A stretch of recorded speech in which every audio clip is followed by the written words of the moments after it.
इकट्ठा होके जाता है, वो मजदूर, व्यापारी, किसान, इनसे ही इकट्ठा होके जाता है। मंडी प्रशासन वैसे को पड़ा नहीं पाता, वैसे उठा के ले जाती है। ये मेहनत करते हैं तभी वो रेवेन्यू जाता है वहां, उस पर अधिकार भी होता है, इन्हीं आदमियों का अधिकार होता है। इसलिए 28 साल का वो लड़का नौजवान था और आगे पता नहीं कितनी तरक्की करता, कितनी प्रोग्रेस होती, उस परिवार को कितनी आशा थी उससे, माँ बाप, भाई बहन, पता नहीं कितना परिवार उसके ऊपर डिपेंड था, और वो अपने परिवार को अच्छे तरीके से चला रहा था।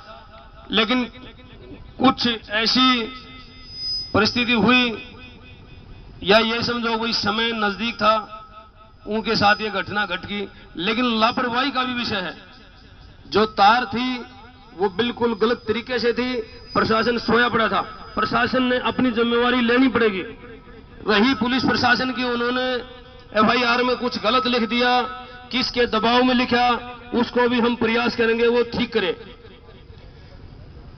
वो चाहे कैसे भी हुआ, किसी के भी प्रभाव में हुआ, मंडी प्रशासन के हुआ या और किसी के भी हुआ, उसने FIR में चेंजिंग करनी पड़ेगी, उसने नाम डालना पड़ेगा। जिसका जो भी अधिकारी कर्मचारी दोषी है उसको सजा मिलनी चाहिए, और भाई नवीन को भी न्याय मिलना चाहिए। मेरी तो आप लोगों से यही विनती है कि आप सभी शांति का सहयोग दें और सभी इकट्ठा रहें, अपनी एकता दिखाएं, अपनी ताकत दिखाएं, कोई अलग अलग ना जाए। आपकी एकता तभी महसूस होगी जब आप एक रहोगे, संगठित रहोगे, वरना 4 आदमियों को इधर बुला लेंगे और 4 इधर बुला लेंगे, आपको खंडित कर देंगे। इसलिए सबसे पहले आप इकट्ठे रहो। आपने अगर सच्चे दिल से उसको न्याय दिलाना है तो आप सभी ने एक साथ खड़ा होना पड़ेगा। हम एक ज्ञापन लिखवाते हैं सभी साथियों के सहयोग से, आप सभी की अनुमति से, जिसमें हम मुआवजे की भी डिमांड करेंगे, और हम चाहते हैं कि एक आदमी को APMC उसमें नौकरी भी दे उसके परिवार को, क्योंकि एक अधिकार बनता है। मंडी प्रशासन की जिम्मेवारी है, मंडी प्रशासन के आंगन में यह डेथ हुई है, मंडी प्रशासन की लापरवाही से हुई है, तो इसलिए मंडी प्रशासन ने हमारी ये मांग भी माननी पड़ेगी। और जो भी हमारा प्रतिनिधि आएगा, MLA है या काउंसिलर है, कोई भी है, हम उसको भी जोरदार तरीके से अपनी आवाज उठाएंगे और अपनी मांग रखेंगे, और उनसे भी निवेदन करेंगे कि हमें न्याय मिले, हमारे उस भाई को सच्ची श्रद्धांजलि दी जाए। पुलिस प्रशासन ने जो भी किया है, जैसे भी किया है, उसका पता चल जाए, कोई ऐसी बड़ी बात नहीं है। और FIR में चेंजिंग हो जाती है, पहले भी हुई है, अब भी हो जाएगी। ये मैं आश्वासन देता हूं आप लोगों को, अगर FIR में कोई कमी होगी तो उसके लिए हमें चाहे कुछ भी लड़ाई लड़नी पड़े, फेडरेशन ऑफ नरला आप लोगों के साथ है लड़ाई में, और कहीं भी आप आवाज मारोगे तो आप लोगों के आधी रात में खड़ा मिलेगा, और तन मन धन से आप लोगों के साथ है। कोई भी इस प्रकार की बात होगी, कोई दबाव नहीं है। बाकी फिर भी निवेदन आप लोगों से, शांतिपूर्ण तरीके से हमने ये अपना मिशन आगे बढ़ाना है। उस भाई के लिए लड़ाई जो हम लड़ रहे हैं, सभी एकजुट रह के लड़ेंगे, और इसमें किसी भाई की भी कोई अपनी राजनीतिक इच्छा नहीं है और ना होनी चाहिए, ना कोई राजनीतिक आएगा। हम उससे भी निवेदन करेंगे यहाँ कोई राजनीतिक बात ना होगे, सिर्फ उसी के ऊपर डिपेंड रखे, उसी के ऊपर हमारी बात रहे, और हमारी बात उच्च अधिकारियों तक पहुंचाएं, क्योंकि विधायक भी अपने आप में एक बहुत बड़ी ताकत है। देखिए, विधायक अगर कहेगा तो शायद हमारी बात और आसान तरीके से जाएगी। दिल्ली सरकार से मुआवजे की भी मांग करेंगे, विधायक का भी साथ मिलेगा, और हम सभी एकजुट हैं। फिर भी कोई कमी रही तो हम किसी भी लड़ाई लड़ने से पीछे नहीं हटेंगे। मैं आप लोगों से एक अनुरोध ही करता हूं, मैं वादा नहीं करता, एक अनुरोध करता हूं संगठन की तरफ से कि हम लोग आप उसके साथ, फेडरेशन ऑफ नरला पूर्ण रूप से साथ है। इस लड़ाई में कभी भी आपसे अलग नहीं होंगे। इस न्याय की लड़ाई में हमें भी आपके साथ चाहे कहीं जाना पड़े तो हम आपके साथ पूर्ण रूप से, पूरा संगठन जाएगा। और भाई शिव कुमार बिट्टू हमारे व्यापार प्रकोष्ठ के अध्यक्ष हैं, कल परसों भी इनकी मेरी बात हुई थी, मैं बाहर था, मैंने कहा था बिट्टू भाई देखो मजबूरी तो है, परेशानी है, सबसे बड़ा दुख तो उस परिवार पर जिस पे पार्ट टूटा है, जिसका होनहार बेटा चला जाए उसके पास कुछ नहीं रहता, क्योंकि पूरी उम्मीद उस बच्चे पे होती है, पूरा घर उसी के ऊपर डिपेंड है, क्योंकि हमारा घर मेन हमारे पिलरों पे होता है, और पिलर घर के या परिवार के बच्चे होते हैं। जब वो पिलर डिगता है तो घर भी डगमगा जाता है।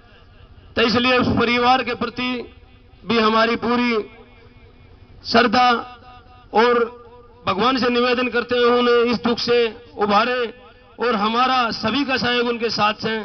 वे भी अपने आप को अकेला ना समझे, वो हमारा भी भाई बंधु बेटा कुछ था, हम सभी उसके साथ हैं और उसकी न्याय की लड़ाई के लिए मैं फिर कहता हूं, चाहे हमें कुछ भी करना पड़ जाए हम पीछे नहीं हटेंगे।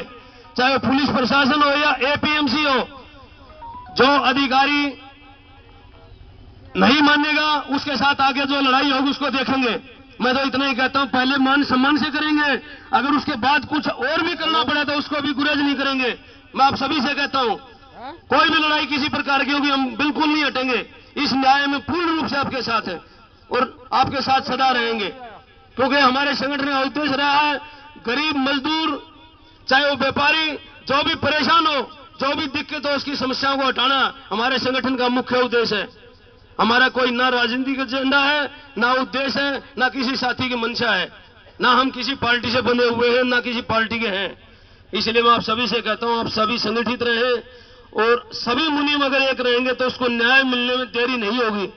अगर आप लोग अलग अलग होंगे तो उसमें बड़ी दिक्कतें आएंगी, क्योंकि आगे जाके कोई अधिकारी आप लोगों को चारों को इधर पर गलाएगा, चारों को इधर पर गलाएगा। सबसे पहले तो आपने ये सोचना है कि उस भाई को न्याय दिला के उसके बाद ही कोई डिसीजन हम लेंगे। सबसे पहला उद्देश्य हमारा यह है कि उस भाई नवीन जैन को न्याय दिलाएं। मेरा इतना ही कहना है और जो भी कार्रवाई होगी, विधायक जी भी आएंगे हमारे बीच और हमारे मार्केटिंग कमेटी के चेयरमैन भी बुला रखे हैं, क्योंकि मैंने सुनने में आया था तो वो भी आएंगे। 10:30 का टाइम उन्होंने दिया है और बाकी जो भी होगा उनके सामने जोर शोर से फिर उठाएंगे अपनी मांगे। लेकिन उसके लिए आप सभी ने एक रहना बहुत जरूरी है। मेरा निवेदन आप सभी से, आप अपनी एकता बनाए रखें। कोई भी काम करने से पहले आप अपनी एकता बनाए रखेंगे तो आपका मिशन इतना दूर नहीं है कि वो आपका मिशन आपके नजदीक ना आ पाए। आपकी समस्याओं का निदान आपकी एकता है। आप एक होंगे तो कोई भी अधिकारी कर्मचारी आपका सामना करने से कतराएगा। इसलिए सबसे पहले आप अपनी एकता बनाएं और हम आपसे फिर निवेदन करते हैं, पूर्ण रूप से हम आपके साथ हैं। एक ज्ञापन बनवा रहे हैं, वो जैसे भी आएंगे हम उनको देंगे और शांतिपूर्ण तरीके से सभी भाई बैठ जाएं। जब तक ये समाधान ना हो, मेरा भी निवेदन है सभी भाई बैठ जाएं, कोई कहीं ना जाए। आज उसके साथ हुआ, कल एक हादसा आपके साथ भी हो सकता है। इसलिए आप सभी उसको देखते हुए एकजुट होकर बैठे और अपनी एकता का परिचय दें।